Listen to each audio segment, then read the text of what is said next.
সুপ্রিয় দর্শক, সম্পাদকীয়তে স্বাগত জানাচ্ছি আমি ওমর ফারুক। আমাদের আজকের বিষয় ভারতের মিডিয়ায় বাংলাদেশকে খোঁচা কেন, আর এ বিষয়ে আলোচনার জন্য আজ আমাদের সাথে সরাসরি যোগ দিয়েছেন হুমায়ুন কবির, সাবেক পররাষ্ট্র সচিব ও রাষ্ট্রদূত, রিয়াজউদ্দিন আহমেদ, সিনিয়র সাংবাদিক, মঞ্জুরুল আহসান বুলবুল, সিনিয়র সাংবাদিক, অধ্যাপক ডক্টর দেলোয়ার হোসেন, আন্তর্জাতিক সম্পর্ক বিভাগ, ঢাকা বিশ্ববিদ্যালয়, এবং দিল্লি থেকে যোগ দিচ্ছেন আশিস নন্দী, লেখক এবং সমাজতত্ত্ববিদ। দর্শক, আপনারাও এই আলোচনায় অংশ নিতে পারেন, এজন্য আপনাদের ফোন করতে হবে টেলিভিশনে দেখানো নম্বরে। তো আমরা আলোচনা শুরুর আগে শিরোনামগুলো দেখে আসছি। দেশে করোনায় মৃত্যু ছাড়ালো ১৫০০, রেড জোনের আওতায় আরও ৫ জেলার বিভিন্ন এলাকা, ঢাকাকে বাদ দেওয়া অবৈজ্ঞানিক বলছেন বিশেষজ্ঞরা, মাশরাফির অবস্থা স্থিতিশীল। করোনার ভ্যাকসিন আবিষ্কার হলে বাংলাদেশকে অগ্রাধিকার দেবে চীন, জানালেন রাষ্ট্রদূত। বর্তমান হারে রোগী বাড়লে হাসপাতাল সংকটের সংখ্যা স্বাস্থ্যমন্ত্রীর। আদম ব্যাপারী পাপুলের পক্ষ নিলেন রাষ্ট্রদূত, বললেন সব অভিযোগ বাতাসের। রাষ্ট্রদূত পরিবর্তন সহ অভিযোগ তদন্তের আশ্বাস পররাষ্ট্রমন্ত্রীর। বন্ধুকে ৩ টুকরো করা রূপম রাজধানীর গাবতলী থেকে গ্রেফতার। বিপুল পরিমাণ অর্থ আত্মসাতের জন্যই পূর্ব পরিকল্পনা অনুযায়ী হত্যাকাণ্ড বলছে পুলিশ। এবং ডাকসুর পদ না ছাড়ার সিদ্ধান্ত থেকে সরে আসলেন জিএস রাব্বানী।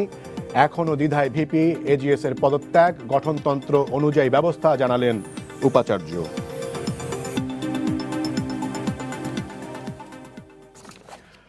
দর্শক, আমরা জানি যে বৈশ্বিক মহামারী করোনার পরেও সাম্প্রতিক সময়, বিশেষ করে গত কয়েকদিন ধরে বাংলাদেশের গণমাধ্যম, সামাজিক যোগাযোগ মাধ্যম এবং ভারতের গণমাধ্যমের একটি রিপোর্ট নিয়ে আসলে ব্যাপক এবং তুমুল আলোচনা হচ্ছে, ব্যাপক আলোড়ন সৃষ্টি করেছে। আর সেটি হচ্ছে সম্প্রতি বাংলাদেশকে দেয়া চীনের বাংলাদেশ থেকে রপ্তানি হওয়া ৯৭% পণ্যের যে শুল্ক ছাড় দিয়েছে, সেটিকে কেন্দ্র করে ভারতের বেশ কয়েকটি গণমাধ্যমে এটিকে খয়রাতি বলে উল্লেখ করা হয়েছে এবং সেটি নিয়েই আসলে তুমুল সমালোচনার ঝড় বইছে। এর পাশাপাশি আমরা গত ১-১.৫ বছরে দেখেছি যে ভারতের নাগরিক পঞ্জি সহ অন্যান্য বিষয়ের সময়ও বাংলাদেশকে কটাক্ষ করে, বাংলাদেশকে ছোট করে বিভিন্ন ধরনের কথাবার্তা ভারতীয় গণমাধ্যমে বলা হয়েছে এবং সাম্প্রতিক সময়ে এটি বেড়ে গিয়েছে বলেই অনেকে মনে করছেন। তো এটিকে সামনে রেখেই আমরা আজকে শিরোনাম করেছি ভারতের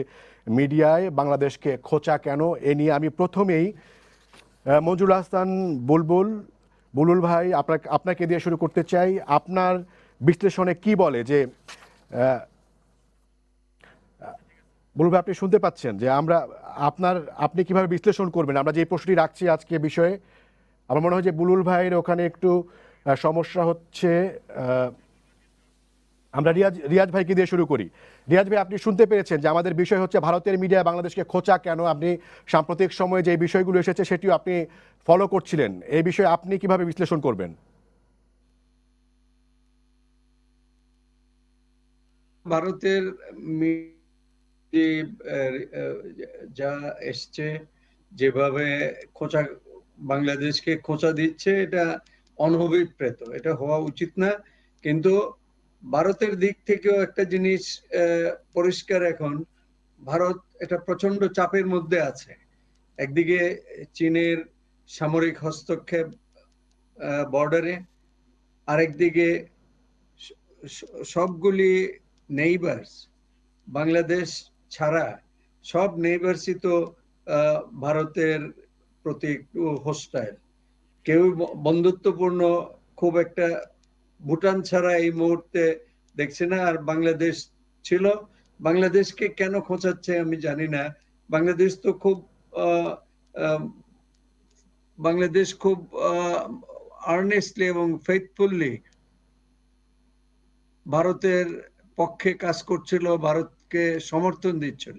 এবং এই চীনের সাথে এই যুদ্ধে এবং করোনা রিলেটেড বিভিন্ন সহযোগিতায়, দুইটা তো আলাদা জিনিস। এখন চীন যদি বাংলাদেশকে ট্রেড কনসেশন দেয়, এটাকে তো খয়রাতি বলা যায় না। এটা তো একটা ট্রেড ডিলের একটা তো নর্মস আছে। সবাই ট্রেড ডিল করছে, কেউ পাচ্ছে কেউ ছাড়ছে। এটা নিয়ে তো সারা বিশ্বেই তো ট্রেড নেগোসিয়েশন হচ্ছে। তো সেই ট্রেড নেগোসিয়েশনের একটা অংশ হিসেবে চীনের কাছ থেকে এটা এক্সপোর্ট কনসেশন বাংলাদেশ পেয়েছে।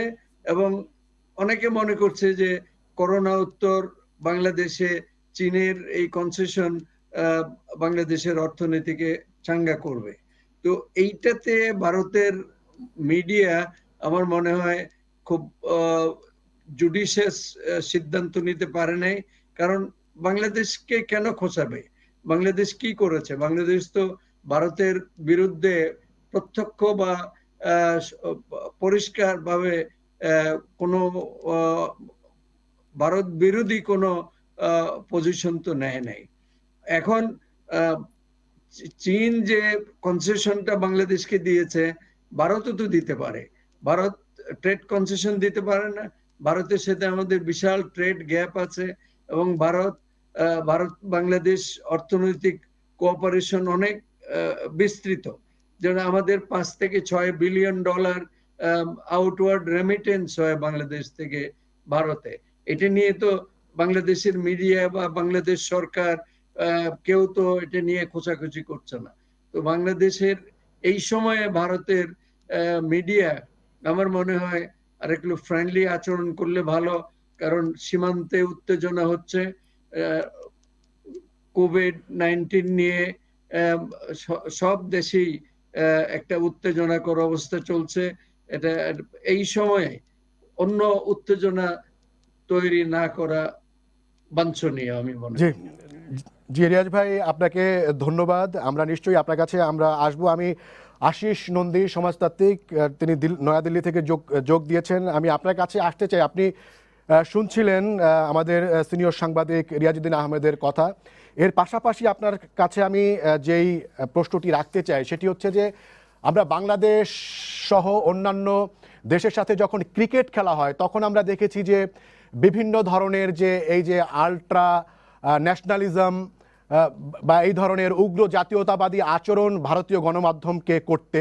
এর পাশাপাশি এর আগে আমরা দেখেছি যে ভারতীয় গণমাধ্যমে আগেও আমরা বিভিন্ন যে সময় দেখেছি যে মানে উগ্র আচরণ করতে, এবং সেক্ষেত্রে তখন আসলে টার্গেট ছিল আসলে পাকিস্তান। কিন্তু সাম্প্রতিক সময় আমরা দেখতে পাচ্ছি যে ভারত যাদেরকে বন্ধু বলে মনে করে এবং তার প্রতিবেশী অন্যান্য যেই দেশগুলো রয়েছে, যেমন নেপালের কথা যদি বলি, এবং সাম্প্রতিক গত সপ্তাহে এবং সাম্প্রতিক গত 1-1.5 বছরে আমরা এনআরসি সহ অন্যান্য সময় আমরা দেখেছি যে বাংলাদেশের মিডিয়াকে, বাংলাদেশকে আসলে টার্গেট করা হচ্ছে। এই যে টার্গেট করা হচ্ছে, এটা এর পেছনে আসলে কারণ কি? আপনি কিভাবে এটাকে বিশ্লেষণ করেন? দেখুন, আসল ব্যাপারটা হচ্ছে এই যে ভারতীয় গণতন্ত্র এখন সম্পূর্ণ আর গণতন্ত্র নেই। ওটা ইংরেজিতে যাকে বলা যায় সেফোক্রেসি তাই হয়ে দাঁড়িয়েছে। অর্থাৎ গণতন্ত্রের এখন মূল লক্ষণ হবে ইলেকটোরাল সিস্টেম, এবং কে ইলেকশনে জিতবে না জিতবে, কিভাবে জিতবে, সেইটাই বড় ব্যাপার হয়ে দাঁড়িয়েছে। আর বর্তমানে যারা রাজত্ব করছে তাদের প্রধান বক্তব্য হচ্ছে এই যে আমাদের ভোট দাও, আমরা বেশি ন্যাশনালিস্ট। আমি ন্যাশনালিজমের উগ্র জাতীয়তাবাদের তত ভক্ত নই, এবং আমি ন্যাশনালিজম এবং প্যাট্রিয়টিজমের মধ্যে প্রভেদ করি। দেশপ্রেম এক বস্তু আর রাষ্ট্রবাদ অন্য বস্তু। ভারতবর্ষে চিরদিনই দেশপ্রেম ছিল, সব দেশে দেশপ্রেম ছিল, এবং 15-20 বছর আগে একটা জাগতিক একটা সার্ভে করা হয়েছিল। সেই সার্ভেতে দেখা গেছিল যে পৃথিবীর সব দেশের মধ্যে ভারতবর্ষেই সবচেয়ে বেশি জাতীয়তাবাদ আছে। বাংলাদেশ দ্বিতীয় নম্বর পৃথিবীতে, এশিয়ায় নয়, দক্ষিণ ভারতে নয়, সারা পৃথিবীতে। এত এত দেশপ্রেম থাকা সত্ত্বেও, দেশপ্রেম বলবো না, রাষ্ট্রবাদী থাকা সত্ত্বেও দেশপ্রেমী বলবো থাকা সত্ত্বেও সবসময় আজকাল বক্তৃতা হচ্ছে যে দেশে অনেক শত্রু রয়েছে দেশের মধ্যেই, দেশের চারিদিকে শত্রু, সুতরাং আমাদের ভোট দাও, আমরা দেশকে রক্ষা করব, আমরা ওই সত্যিকারের জাতীয়তাবাদী, আর অন্যরা জাতীয়তাবাদী নয় দেশে, তারা মনে মনে দেশের শত্রু।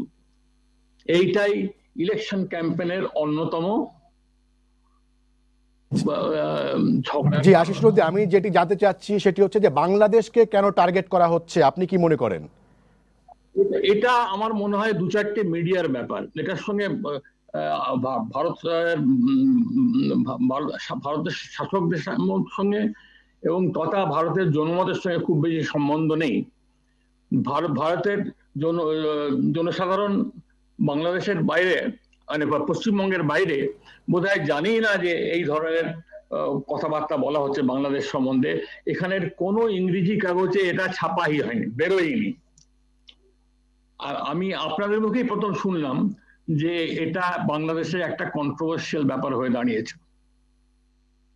জি আপনাকে ধন্যবাদ। আমরা আবারও চেষ্টা করব আপনার সাথে যোগ দিতে। আমাদের সাথে সিনিয়র সাংবাদিক মঞ্জুল হাসান বুলবুল যোগ দিয়েছেন। বুলবুল ভাই, আপনার কাছে যে প্রসঙ্গে আসতে চাই সেটি হচ্ছে যে এই রিপোর্টটি নিয়ে যখন তুমুল আলোচনা চলছিল তখন বাংলাদেশ থেকে যে দুজন সাংবাদিক আনন্দবাজারে রিপোর্ট লেখেন তারা বলেছেন যে তারা এর সাথে এই লেখাটি আসলে লেখেননি।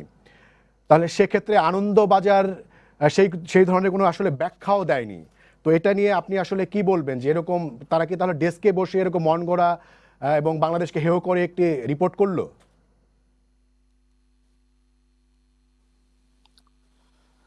দেখেন, আপনাকে ধন্যবাদ। এই প্রসঙ্গটি নিয়ে ইতিমধ্যে অনেক জল, আমি নিজে আনন্দবাজার পত্রিকার সম্পাদক যিনি সঙ্গে কথা বলেছি, তিনি আমার সঙ্গে সরাসরি বলেছেন যে এটি ভুল হয়েছে, অনিচ্ছাকৃত ভুল, এবং এই ভুলটি তিনি স্বীকার করেছেন। এবং তিনি কারোটি টেস্ট থেকে হয়েছে, তিনি আমাকে যেটি বলেছেন যে এই ভুলের জন্য যারা দায়ী তাদের সম্পর্কে তাদেরকে সতর্ক করা হয়েছে। আপনি যেমনটি বললেন, আমি জি বুলবুল ভাই, আপনি শুনতে পাচ্ছেন? মানে আমরা সম্ভবত বুলবুল ভাইয়ের লাইনটি হারিয়ে ফেলেছি। আমি অধ্যাপক ডক্টর দেলোয়ার হোসেন, দেলোয়ার স্যার আপনার কাছে আসতে চাই। দেলোয়ার স্যার, আপনি শুনতে পাচ্ছেন? ওমর ফারুক, আমি কিন্তু শুনতে পাচ্ছি। জি জি বুলবুল ভাই, তাহলে আপনি কন্টিনিউ করুন। তাহলে আমি আপনার কাছে যেটি যোগ করতে চাই সেটি হচ্ছে যে আপনি আনন্দবাজারের সম্পাদক বলছেন যে তিনি দুঃখ প্রকাশ করেছেন, কিন্তু যেটি ছাপার অক্ষরে বা ডিজিটাল মাধ্যমে যেটি প্রকাশিত হয়েছে সেখানে ওনারা আনুষ্ঠানিকভাবে দুঃখ প্রকাশ না করে যদি মুখে যদি একজন বাংলাদেশ সাংবাদিক কাছে দুঃখ প্রকাশ করেন, সেটি আসলে সাংবাদিকতার নীতিতে কতটুকু মানে গ্রহণযোগ্য বা জাস্টিস কতটুকু করা হলো? না, আপনি ঠিকই বলেছেন। এই প্রসঙ্গে আমি তার সঙ্গে কথা বলেছি, তার সঙ্গে আমার একটা যোগাযোগ হয়েছে হোয়াটসঅ্যাপের মধ্যে দিয়ে, এবং তাকে আপনি যে কথাটি বললেন এই কথাটি আমি বললাম যে আনন্দবাজার বাংলাদেশে খুবই স্বনামধন্য একটি পত্রিকা। আমি নিজেও আনন্দবাজারের সাংবাদিকতাকে সম্মান করি, কিন্তু এই আনন্দবাজারের এই শব্দটি, এই ব্যাখ্যাটি লক্ষ লক্ষ বাংলাদেশিকে আহত করেছে। কাজে আনুষ্ঠানিকভাবে যদি আপনি একটা ব্যাখ্যা দেন তাহলে খুব ভালো হয়। আমার কাছে সেই রেকর্ডটিও আছে, সেখানে তিনি লিখেছেন আই উইল, অর্থাৎ তিনি এটা করবেন। তিনি কখন করবেন আমি জানি না, কিন্তু এটা করবেন বলে তিনি বলেছেন। আমি দুইটি ভাগে বিষয়টিকে দেখতে চাই। আমি মনে করি যে এটি একটি সাংবাদিকতা যেটি হয়েছে এটা খারাপ সাংবাদিকতা। খারাপ সাংবাদিকতা হচ্ছে যে ঢাকা থেকে পাঠানো হয় নাই, তারা লিখেছেন তারা, কারণ ঢাকা থেকে যে পাঠানো হয়নি এটা ধারণা করতে পারি আমি, কারণ ঢাকার সাংবাদিকরা খয়রাতি শব্দটা সাধারণত ব্যবহার করেন না। আমাদের যে রিপোর্টার ঢাকায় কাজ করেন, ঢাকার সাংবাদিকতা খয়রাতি জাতীয় শব্দটা সাধারণত আমাদের মিডিয়াতে ব্যবহার করা হয় না। এমন করি আমরা যে দান দেই সেখানেও ত্রাণ বিতরণী বলা হয়, খয়রাতি সাহায্য কখনো বলা হয় না আমাদের মিডিয়াতে। কাজী এটি ঢাকার কোনো সাংবাদিক করেছেন এটা আমি মনে করি না, এটি সেখান থেকে হয়েছে। আবার অন্যদিক থেকে আমি বলি যে ভালো সাংবাদিকতার একটি লক্ষণ হচ্ছে যে কেউ যদি ভুল করে ভুলটা স্বীকার করা। সেই দিক থেকে আনন্দবাজারের সম্পাদক ঈশানীদত্ত রায় তিনি বলেছেন যে তার ভুল হয়েছে। এখন আমি আশা করব এবং অপেক্ষা করব তিনি যে প্রতিশ্রুতিটি আমাকে দিয়েছেন যে তিনি আনুষ্ঠানিকভাবে তার ব্যাখ্যাটি দিবেন, সেটি হলো ভালো সাংবাদিকতার লক্ষণ। সাংবাদিকতায় ভুল হতে পারে, তাৎক্ষণিকতার কারণে কোনো সম্পাদনার কারণে ভুল হতে পারে, কিন্তু ভুলটি স্বীকার করাটাও সাংবাদিকতার একটি আর্ট। কাজে আমি মনে করি যে তারা যদি ভুলটি স্বীকার করেন, তাহলে মনে করবো যে একটি ভালো সাংবাদিক হিসেবে আনন্দবাজার যথাযথ দায়িত্ব পড়লেন। কিন্তু এটাকে মিলিয়ে ভারত এবং আনন্দবাজারকে সমর্থক করে ভারত এবং বাংলাদেশের মধ্যে দ্বন্দ্ব তৈরির যে অপচেষ্টা, সেটাকেও আমি ভাবে দেখি না। একটু আগে দিল্লি থেকে শ্রদ্ধাভাজন যিনি বলছিলেন যে ভারতেও যেমন উগ্র জাতীয়তাবাদী চেতনার মানুষ আছে, তারাও কথায় কথায় বাংলাদেশের দিকে আঙুল তুললেন, তাদের রাজনীতিতেও আছে। বাংলাদেশেও তো এরকম অনেক শক্তি আছে যারা কথায় কথায় ভারতের দিকে আঙুল তুলেন। এটিও যে বাংলাদেশে নাই তা না। কাজে আমি মনে করি আনন্দবাজার এবং ভারত সমর্থক একটি সংবাদ প্রতিষ্ঠান।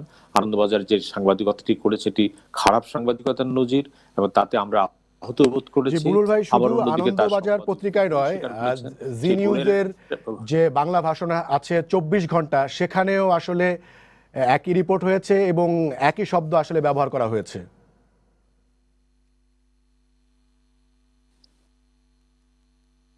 এইটু সাংবাদিকতার নজির। আমার ধারণা এটা কপি পেস্ট সাংবাদিকতা। আমার ধারণা G24 এর যে সাংবাদিক রিপোর্ট করেছেন সে নিজে কোনো খোঁজই নেয়নি। আমার ব্যক্তিগত ধারণা এটা কপি পেস্ট, কারণ একই শব্দ দুই জায়গায় হতে পারে না। কাজে একটা হতে পারে যে জি নিউজ তারা এই আনন্দবাজারের কপিটাকে তারা পেস্ট করেছেন, অথবা জি নিউজ তার মতো তাদের সাথে যেহেতু আমার কথা হয় না তারা কিভাবে করেছেন। কাজে আনন্দবাজার যদি দুঃখ প্রকাশ করে, যে আনন্দবাজার আজকে আমি যেটা দেখেছি যে আনন্দবাজারের সম্পাদক তিনি দিল্লিতেও কথা বলেছেন, তিনি জি জি জি নিউজের সঙ্গেও কথা বলেছেন। কাজে তারা যদি সাংবাদিকতার মতো করে ভুলটি সংশোধন করেন, আমি মনে করি সেটাই খুব সভ্য, সেটাই শোভন। আর এটার সঙ্গে ভারত বাংলাদেশের সম্পর্ককে জড়িয়ে যারা আবার অন্যরকম ভাবে ব্যাখ্যা করতে চান, আমি সেই দিকে এখনো যেতে চাই না। জি বুলুল ভাই, আপনাকে ধন্যবাদ। আপনার কাছে নিশ্চয়ই আমি আসবো। আমি আসতে চাই হুমায়ুন কবির স্যার আপনার কাছে। হুমায়ুন কবির স্যার, আপনার কাছে আমার প্রশ্ন হচ্ছে যে ভারতীয় গণমাধ্যমে যে রিপোর্টগুলো আসছে তার অনেকটাতেই যেটি তারা বলছেন যে আপনি জানেন যে এই যে বিতর্কটি উঠেছে বা যে রিপোর্টটি হয়েছে সেটি আসলে হয়েছে বাংলাদেশকে শুল্কমুক্ত পণ্য রপ্তানি যে সুবিধা দেওয়া হয়েছে সেটিকে কেন্দ্র করে। এর পাশাপাশি ভারতীয় গণমাধ্যম বলছে যে চীন বিশেষ করে এই যে বৈশ্বিক মহামারী যে চলছে এই কোভিড-19, সেটিকে ব্যবহার করে আসলে বাংলাদেশকে কাছে টানতে চাইছে এবং সেটা নিয়েই তারা আসলে উদ্বিগ্ন। আপনি কি সেটাকে মানে এই প্রেক্ষাপটেই দেখতে চান, নাকি এটা আসলে দীর্ঘ কোনো প্রেক্ষাপট আছে?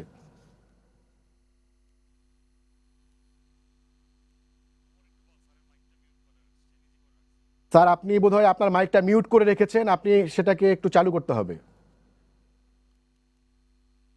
দুঃখিত, আমার কথা শুনতে জি পাচ্ছেন? জি পাচ্ছি স্যার, আপনি বলুন। হ্যাঁ, আমি বিষয়টাকে একটু দুই ভাবে দেখবো। একটা হচ্ছে যে আজকে এই 97% শুল্কমুক্ত প্রবেশাধিকারের যে কথাটা চীন আমাদেরকে দেওয়ার কথা ঘোষণা করেছে, এই দাবিটা কিন্তু চীনাদের কাছে আমরা অনেকদিন ধরেই করছি যে আমাদের শুল্কমুক্ত প্রবেশাধিকার দেয়া হোক। এটা বাংলাদেশের যত দেশ আছে পৃথিবীর, যাদের বাজারে আমরা জিনিস বিক্রি করতে চাই, আমাদের রফতানি পণ্য পাঠাতে চাই, তাদের কাছে কিন্তু এটা আমরা প্রায়শই এটা দাবিটা করি এবং তারা সেই দাবি একটা বলতে পারেন যে একটা রেসপন্স করেছে বা একটা জবাব দিয়েছে। এখানে যারাই এই কথাটা বলেছেন যে খয়রাতির সাহায্য, তাদেরকে আমি একটু অনুরোধ করবো যে আপনারা একটু নিজের দিকে তাকান না কেন। 2011 সালে ডক্টর মনমোহন সিং এর বাংলাদেশে সফর করে যাওয়ার পর ভারত দুটো লেভেলে, একটা হচ্ছে বাইল্যাটারালি, আরেকটা হচ্ছে সাফটার আওতায় বাংলাদেশকে 98% পণ্য শুল্কমুক্ত ভাবে ভারতের বাজারে প্রবেশ করার জন্য তারা আমাদেরকে সমর্থন দিয়েছে।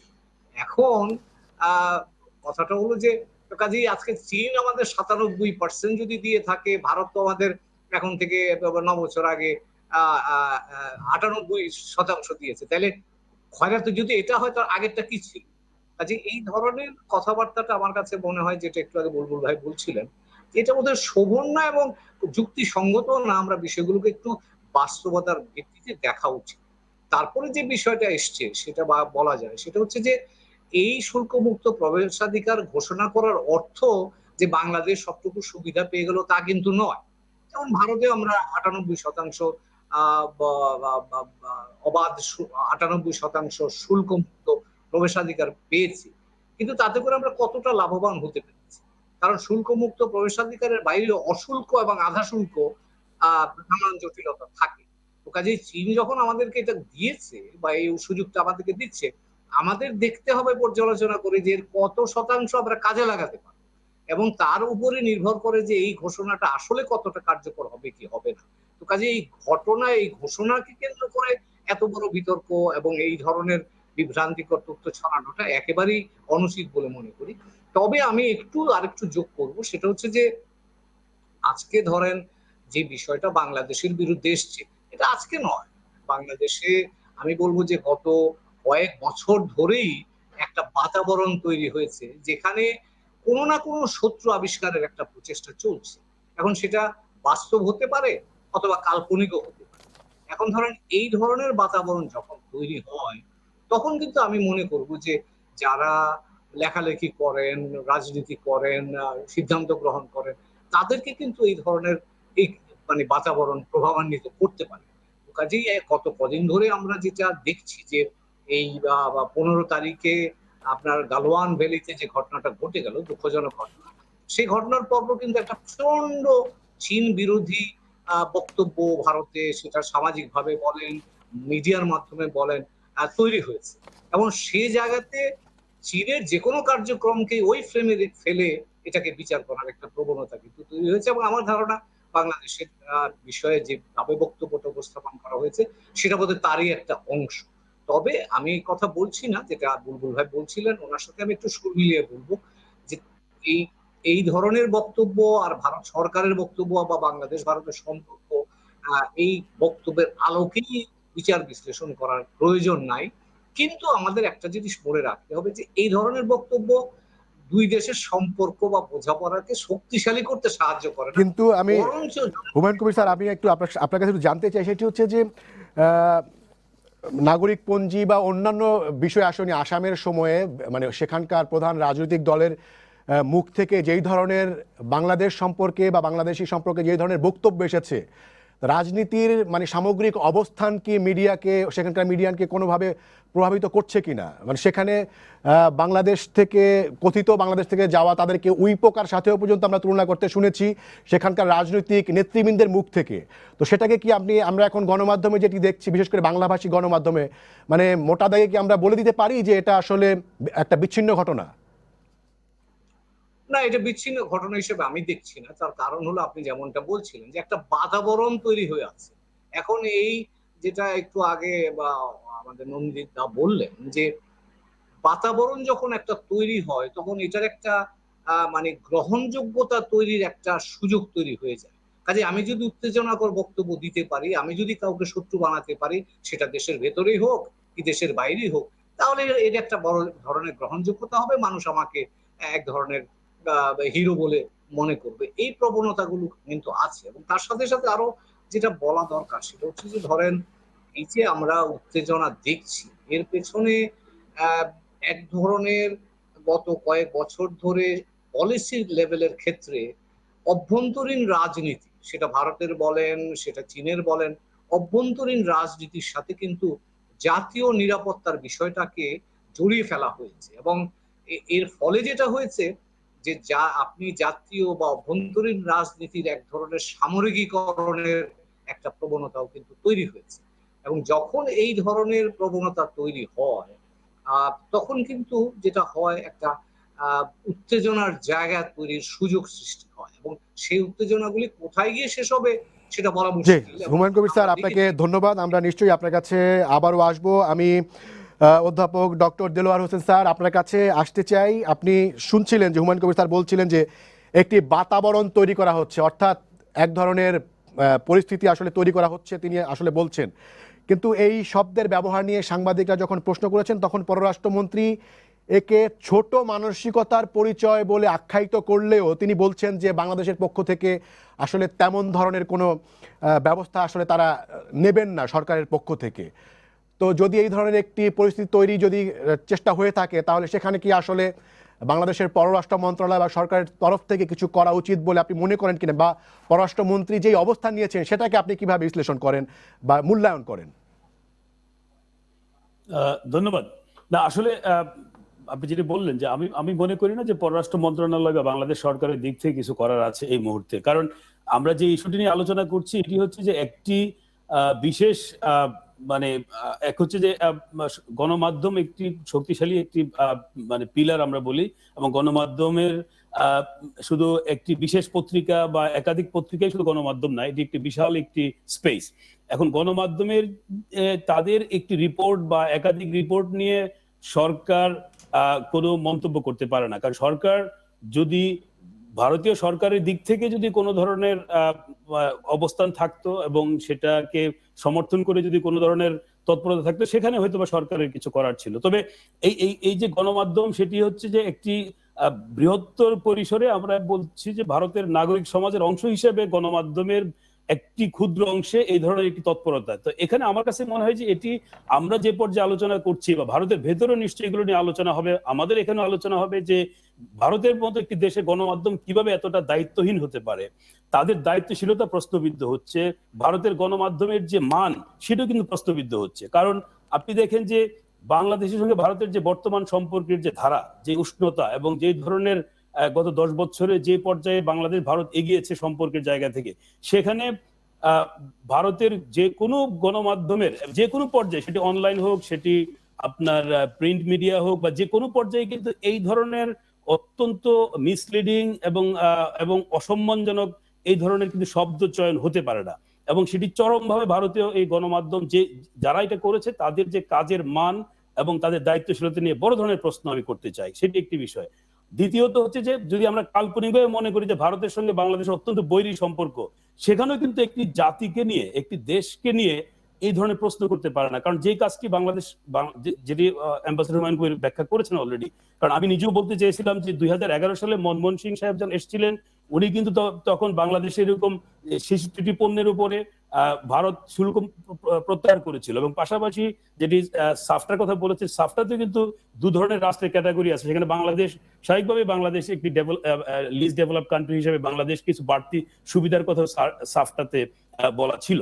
তো বাংলাদেশ কিন্তু মার্কিন যুক্তরাষ্ট্রের বাজারে ডিউটি ফ্রি অ্যাক্সেসের জন্য অনেকদিন ধরে বার্গেন করছে। এমনকি ভারত নিজেও কিন্তু যখন এলডিসি ছিল, ভারতও কিন্তু এই ধরনের সুবিধা পেয়েছে, এবং এমনকি এখনো কিন্তু ভারত কোনো মানে ওয়ার্ল্ড মার্কেটে এই সুবিধাগুলো পাচ্ছে। ফলে কি ধরনের মানসিকতা থেকে বা কি ধরনের বিবেচনা থেকে এইরকম একটি মানে রিপোর্ট বা প্রতিবেদন প্রকাশ করা, সেটি আমার কাছে একেবারে বোধগম্য না। এবং ভারতের গণমাধ্যমের এই জন্য আমি বলছি যে এটি একটি তাদের যে হাউস সেটি করেছে, তাদের যে দৃষ্টিভঙ্গি, সেই দৃষ্টিভঙ্গিটা আমার কাছে মনে হয় যে এটি একেবারে ভারতের যে ওভারঅল যে অবস্থা সেটাকে ধারণ করে না। তারপরে আমি বলবো যে একটা প্রেক্ষিত এখানে কাজ করে। কারণ আমরা দেখি যখন বাংলাদেশ ভারত থেকে সাবমেরিন কেনে, তখন ভারতের গণমাধ্যম সহ ভারতের ভেতরে এক ধরনের হইচই শুরু হয়।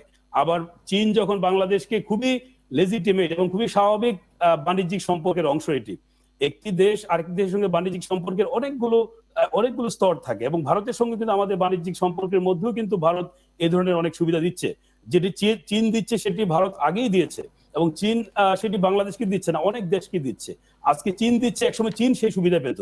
ফলে এই যে স্যার, একজন দর্শক অপেক্ষা করছেন প্রশ্নের জন্য, তারপরে আমি যারা আছেন হয়তো আপনার কাছেও আসতে পারি, বা যারা আমাদের প্যানেলের সবার কাছে আমি জানতে মানে রাখতে চাই, এটা হচ্ছে মানে বাংলাদেশও তো ভারতকে কোনো ক্ষেত্রে সুবিধা দিচ্ছে, তো সেটাও তো বিবেচনায় আনা উচিত কিনা, আপনারা কি মনে করেন সেটি আমি আপনার কাছে প্রশ্ন রাখলাম। সেটি আমরা দর্শকের প্রশ্ন নিয়ে তারপরে আমি প্রশ্ন আপনার কাছে আসবো। দর্শক, আপনার পরিচয় দিয়ে প্রশ্ন করুন। আমার নাম মালিক টিপু। জি, হ্যালো। জি, আমরা শুনতে পাচ্ছি, আপনি প্রশ্ন করুন। হ্যাঁ, আমার নাম মালিক টিপু। আমি বুলবুলের কাছে প্রশ্ন করব। জি, উনি শুনতে পাচ্ছেন। ভাই, আমার নাম মালিক টিপু, আমি সিও টেলিরিয়াল। আচ্ছা, প্রশ্নটা হচ্ছে যে আপনি যেভাবে ব্যালেন্স করলেন যে আনন্দবাজার বলছে সরি, আপনাকে বলছে, কিন্তু আমাদের ইন্টারনাল ব্যাপারে কেন ভারতীয় পত্রপত্রিকা ইন্টারফেয়ার করতেছে, এবং আমাদেরকে চায়না কি দিচ্ছে না দিচ্ছে সেটা আলাদা ব্যাপার, কে কি দিচ্ছে না দিচ্ছে, কিন্তু ভারতীয় পত্রিকা কেন আমাদের ব্যাপারে ইন্টারফেয়ার করবে, এই ব্যাপারে রাষ্ট্রীয় পর্যায়ে কোনো পদক্ষেপ নিচ্ছে কিনা, বা আপনি একজন সিনিয়র সাংবাদিক, অত্যন্ত অনারেবল সাংবাদিক, আপনি একটু বলেন যে আপনাদের সাংবাদিকতার দৃষ্টিকোণ থেকে ভারতীয় পত্রপত্রিকায় যে নিউজগুলো হচ্ছে আমাদের বিরুদ্ধে, আমি অনেকগুলো নিউজ দেখছি, আমি ইন্টারনেটের থ্রুতে অনেকগুলো নিউজ দেখছি, যেগুলো টোটালি ভারত আমাদেরকে যে কনসিডারেশনটা করছে, সরি চায়না আমাদেরকে যে কনসিডারেশন করছে, সেই ব্যাপারে ভারত মোটামুটি একটু এগ্রেসিভ হয়ে গেছে যে কেন করলো। কিন্তু জি, এই আপনাকে ব্যাপারে ধন্যবাদ। ভারত আমার কেন মনে হয় আপনার এটা প্রশ্নটা স্পষ্ট। বুলবুল ভাই, আপনি যদি শুনে থাকেন, আপনি নিশ্চয়ই শুনেছেন, আপনি যদি উত্তর দেন।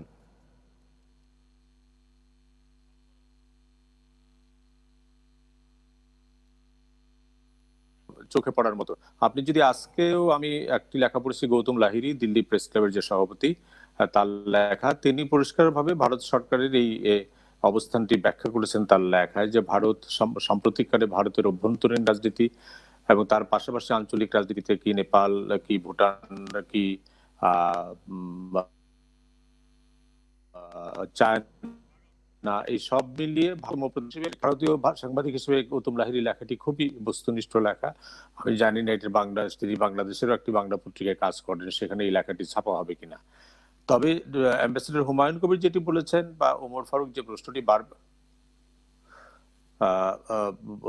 হুমায়ুন কবির যে কথাটি বলেছেন, ওমর ফারুক আপনি যে কথাটি বারবার বলার চেষ্টা করেছেন, যে এইরকম একটি আলোচনার একটা প্রেক্ষাপট তৈরি হয়েছে কিনা। আমি শুরুতেই যে কথাটি বলেছিলাম, কি ভারতে, এবং আশিস নদীও এই কথাটি বলেছেন, যে ভারতে এখন ক্ষমতার রাজনীতি, তার জন্য ধর্ম, তার জন্য বাঙালি বিরোধিতা, তার জন্য রাজনীতির বিরোধিতা, সেটি যেরকম আছে বাংলাদেশেও আছে। আপনি দেখবেন, দুইটি ঘটনার কথা উল্লেখ করি। আপনি যখন পশ্চিমবঙ্গে মমতা ব্যানার্জি নাগরিকপঞ্জিতে বাঙালিদের পক্ষে অবস্থান নিলেন, সেখানে বিজেপি নেতা কিন্তু পরিষ্কার বলে দিলেন যে দিদিকে পূর্ববঙ্গে পাঠিয়ে দাও, বাংলাদেশে পাঠিয়ে দাও। অর্থাৎ তারা এইটুকু সহনশীল না, তাদের একটি রাজ্যের মুখ্যমন্ত্রী একটা রাজনৈতিক অবস্থান নিয়েছেন, তাকে বলছেন যে বাংলাদেশে পাঠিয়ে দাও। আরেকটি ঘটনা সম্প্রতি, যে রাজপুত, যিনি একজন আত্মহত্যা করে, তার সম্পর্কে আরেক অভিনেতা সালমান। বুলবুল ভাই, আপনার ওখানে আসলে একটু আমাদের শুনতে সমস্যা হচ্ছে। উগ্র জাতীয়, আমি কিন্তু শুনছি আপনাকে পরিষ্কার। জি জি, বলুন বুলবুল ভাই, আমি বলুন, এখন শুনতে পাচ্ছি। আচ্ছা, হ্যাঁ হ্যাঁ, সম্প্রতি একজন চলচ্চিত্র অভিনেতার আত্মহত্যার পরে সালমান খান, এদেরকে নিয়ে কথা হচ্ছে, সেখানেও একজন বিজেপি নেতা বলে বসলেন যে সালমানকে বাংলাদেশে পাঠিয়ে দাও। কাজে ওইখানে উগ্র জাতীয়তাবাদের নগ্ন চেহারাটা আমরা দেখছি, যেটি হয়তো বাংলাদেশ সম্পর্কে যা খুশি তাই করা যায়, এরকম একটা প্রবণতা তৈরি। সেখানে সাংবাদিক, আবার উল্টা দিকে বাংলাদেশে দেখেন, চীন ভারতের যুদ্ধ হয়েছে, মারামারি হয়েছে, সেখানে হতাহত হয়েছে, দুঃখজনক ঘটনা। আমরা বাংলাদেশ হিসেবে আমাদের নিশ্চয়ই এখানে আমরা এই দুঃখজনক ঘটনায় বলবো যে যারাই হতাহত হয়েছেন তাদের প্রতি সহানুভূতি থাকবে। এটি ভারত এবং চীন প্রত্যাশা করেছে, তারা এখানে চীনের নিন্দা করছেন, সেই পর্যন্ত সহনীয় যায়। কিন্তু তারা আবার বলছেন যে আমরা চীনের চিকিৎসক দল যে ঢাকায় এসছে, এটাও আমরা চাই না। তো এইটিও তো আরেকটা উগ্র জাতীয়তাবাদের। বাংলাদেশে এই করোনাকালীন সময়ে চীনের বিশেষজ্ঞ চিকিৎসক দল এসছে, এটি ভারত চীনের সেই মানে সীমান্ত সংঘাতের সঙ্গে মিলিয়ে আমরা জাতীয় প্রেস ক্লাবের সামনে ব্যানার টানিয়ে বলে দিলাম যে আমরা চীনের চিকিৎসক দিতে চাই না। কাজে এই বঙ্গ বলেন, ওপার বঙ্গ বলেন, বা ভারত বলেন, দুই দিকেই অসহিষ্ণু উগ্র জাতীয়তাবাদীদের চেহারাটা আমরা প্রকট হচ্ছে।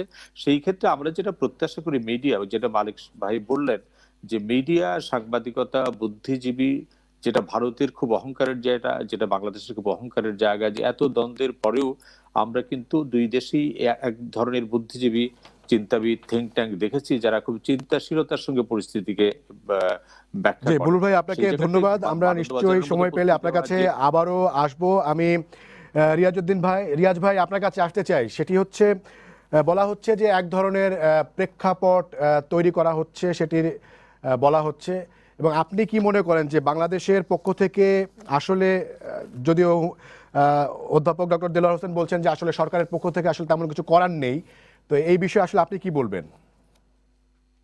সরকারের নিশ্চয়ই করার আছে, কিন্তু সরকার করবে না, এইটা হলো আসলে কি করার আছে রিয়াজ ভাই?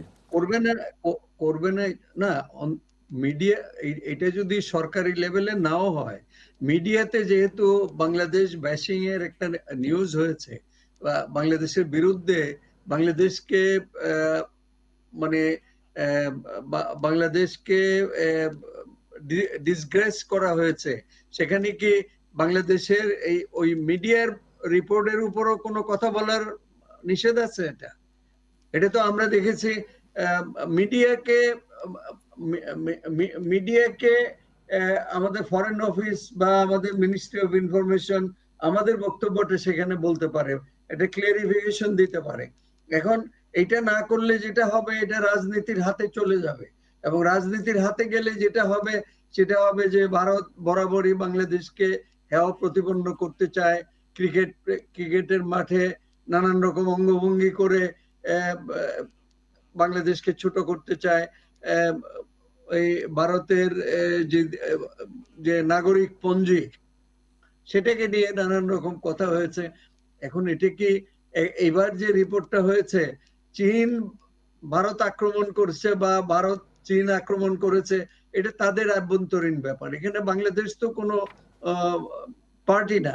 এখন বাংলাদেশে একটা ট্রেড ডিলে কিছু কনসেশন পেয়েছে, এইটাকে নিয়ে যেটা করেছে আপনারা যত সহজভাবে সিম্পল, খুব সিম্পল একটা সলিউশন বের করেছেন, যে এটাতে মানে আমি দেখি অন্যভাবে। এখানে আমি দেখি ভারতের যে নেইবার্স যারা, প্রতিবেশী যারা, তাদের সাথে ভারতের এই টানাপোড়েন কেন? আজকে ভারতের পক্ষে দাঁড়ানোর মতো প্রতিবেশী কারা আছে? কেন নাই? আজকে নেপাল কেন এত বড় দুঃসাহসের কাজ করলো? কারণ নেপাল কিন্তু বহুদিন সাবজুকেট করে রাখা হয়েছিল, সেটারই ব্যাকলেশ সেখানে। তো এখন এটা বলতে গেলে মানে মিডিয়া যে রিপোর্টটি করেছে, এটা আমাদের ফরেন মিনিস্ট্রি ভারত সরকারকে দোষারোপ না করে মিডিয়াকে, মিডিয়ার ব্যাপারে তো কথা বলতে পারে। আমাদের একটা এক্সটার্নাল পাবলিসিটি উইং আছে না, সেখান থেকে কথা বলতে পারে না, ব্যাখ্যা দিতে পারে না, এটা বলতে পারে না যে আমাদের সম্পর্ক অবনতি করার জন্য এই ধরনের রিপোর্ট না করা, আবেদন জানাইতে পারে, আহ্বান জানাইতে পারে। তো এখন যদি না করে, কিছুই করবে না, চুপচাপ বসে থাকবে এবং আমরা কিছু বলবো না, যা খুশি তাই করে যাক, এটা তো ঠিক না। এবং রিয়াদ ভাই আপনাকে ধন্যবাদ, আমাদের হাতে আর খুব বেশি সময় নেই। আমি হুমায়ুন কবির স্যার আপনার কাছে আসতে চাই। হুমায়ুন কবির স্যার, আপনি শুনছিলেন যে মানে বলা হচ্ছে যে আসলে যেমন বুলুল ভাই বলছেন, যে বুলুল ভাই কিংবা অধ্যাপক ডক্টর দেলোয়ার বলছেন যে সরকারের আসলে তেমন কিছু করার নেই, কিন্তু রিয়াজউদ্দিন আহমেদ তার সাথে আসলে ভিন্ন মত দিচ্ছেন। আপনি কি মনে করেন? আসলে দুই দেশের সম্পর্কে কিন্তু বহুমাত্রিকতা বলে একটা কথা আমরা বলি, তার অর্থ হচ্ছে সম্পর্ক অনেক পর্যায়ে কিন্তু কার্যকর থাকে, এবং তার মধ্যে ধরেন মিডিয়া হতে পারে, থিঙ্ক ট্যাঙ্ক পর্যায়ে হতে পারে, সরকারি পর্যায়ে হতে পারে, ব্যবসা বাণিজ্য পর্যায়ে হতে পারে। এবং সেই ক্ষেত্রে আমি মনে করি যে একটা একটা সম্মানজনক, টেকসই, পারস্পরিক শ্রদ্ধাবোধের ভিত্তিতে যে কোনো সম্পর্ক, সেটা যে দেশেরই হোক না কেন, সেই ধরনের সম্পর্ককে যদি আপনি সজীব করতে চান, বা আমরা যদি এটাকে আরো বেশি সমৃদ্ধ করতে চাই, তাহলে এটা খেয়াল রাখতে হবে। এবং এখানে আরো একটা জিনিস আমি দৃষ্টি আকর্ষণ করতে চাই, আমাদের এখানে দুজন সাংবাদিক সমাজের নেতৃবৃন্দ আছেন। ভারতে মিডিয়ার সাথে সরকারি যোগাযোগ যে ধরনের, আমাদের এখানে কিন্তু সেই ধরনের নয়। কাজেই ভারত বা মিয়ানমারে আমরা কাজ করতে গিয়ে যেটা দেখি, সেটা হচ্ছে যে তারা কিন্তু এই জিনিসগুলোকে ব্যবহার করে। আমরা যেটা সাধারণত করি, যে অমুক একটা খবর বেরিয়েছে, এই খবরটাকে তারা আমাদের পক্ষে বা বিপক্ষে যুক্তি প্রমাণ হিসেবে দাঁড় করাবার চেষ্টা করে। তো কাজে আমি মনে করব যে আমরা নিকট প্রতিবেশী, বহুমাত্রিক সম্পর্কের আমরা উভয়ই এর মধ্যে আছি, এবং আমরা স্যার আপনাকে ধন্যবাদ। আমাদের হাতে খুব বেশি সময় নেই, আমরা অধ্যাপক ডক্টর দেলোয়ার হোসেন স্যারের কাছে যেতে চাই। স্যার, আপনার মিনিট খানেক সময় পাবো। আমি যেটি আপনার কাছে জানতে চাচ্ছি যে ভারতীয় মিডিয়ায় যে সকল খবর আসছে সেখানে আসলে ভারতের তার প্রতিবেশীদের সাথে সুসম্পর্ক হারাচ্ছে সেই হাহাকার আছে, এবং বাংলাদেশকে চীন নিয়ে যাচ্ছে সেটাও আছে, কিন্তু আবার খোঁচাও আছে। এবং হুমায়ুন কবির স্যার বললেন যে সেখানে আবার গণমাধ্যমকে ব্যবহারের বিষয়ও আছে। তো সব মিলিয়ে আসলে আপনি কিভাবে এটাকে বিশ্লেষণ করবেন? স্যার আপনারটা মিউট করে আপনি একটু অন করে নিন। হ্যাঁ, আচ্ছা, ধন্যবাদ। তো আমি যেটা মনে করি যে একটা প্রেক্ষিত আছে ভারতের ভেতরে যে ধরনের উগ্র জাতীয়তাবাদ কাজ করছে, এবং বিশেষ করে বিজেপি ক্ষমতায় আসার পর থেকে এই ধরনের বিষয়গুলোকে যেভাবে তারা রাজনীতিতে ব্যবহার করছে, সেই কারণে একটা নতুন ধরনের পলিটিক্যাল কালচারের মধ্যে ভারত আছে। পাশাপাশি আমরা দেখছি যে চীনের সঙ্গে ভারতের সম্পর্কের ব্যাপক অবনতি হয়েছে 2014 সালের পর থেকে। ফলে চীনের সঙ্গে ভারতের সম্পর্কের যে বৈরিতা, যে প্রতিদ্বন্দ্বিতা এবং এক ধরনের স্নায়ু যুদ্ধের মতো সম্পর্ক, সেটা কিন্তু ভারত, আমি জানি না এটা ভারতের পররাষ্ট্রনীতি অথবা ভারতের যারা নীতি নির্ধারক তারা কেন এই কাজটি করছেন, যে এটি কিন্তু আমাদের এই প্রতিবেশী দেশগুলোর উপর চাপিয়ে দেওয়ার চেষ্টা করছেন। আমার কাছে মনে হচ্ছে দুটো বিষয়, একটা হলো ভারতের ভেতরে যে উগ্র জাতীয়তাবাদ এবং ভারত চীন সম্পর্কের যে ধরনের মাত্রা, সেটি অন্য দেশের সম্পর্কের মধ্যে চাপিয়ে দেওয়ার চেষ্টা করা হচ্ছে। সেই কারণে দেখা যাচ্ছে যে এক ধরনের ভুল বুঝাবুঝি বা একটা নতুন ধরনের মাত্রা তৈরি হচ্ছে, যেটি আমার মনে হয় যে বাংলাদেশের সঙ্গে ভারতের কিংবা ভারতের সঙ্গে নেপাল বা ভারতের সঙ্গে শ্রীলঙ্কার সম্পর্কের ক্ষেত্রে এটা কোনোভাবেই এটি কোনো হেল্প করছে না। অধ্যাপক ডক্টর দেলোয়ার হোসেন, আমাদের সময় শেষ। আপনাকে ধন্যবাদ মঞ্জুরুল আহসান বুলবুল, ধন্যবাদ রিয়াজউদ্দিন আহমেদ, এবং ধন্যবাদ হুমায়ুন কবির। এবং আমরা নেটওয়ার্কের কারণে আসলে আশিস নন্দীকে এই মুহূর্তে দেখাতে পারছি না। আশিস নন্দী, আপনাকেও ধন্যবাদ আমাদের সাথে যোগ দেওয়ার জন্য এবং এই বিষয়ে আপনাদের সবার মতামত তুলে দেওয়ার জন্য। আপনাদের 5 জনকে আবার ধন্যবাদ জানাচ্ছি। দর্শক, আপনাদেরও ধন্যবাদ। আজকের সম্পাদকীয় এখানে শেষ করছি। আগামীকাল আবারও দেখা হবে রাত 10টায়। দেখার আমন্ত্রণ রইল। শুভরাত্রি।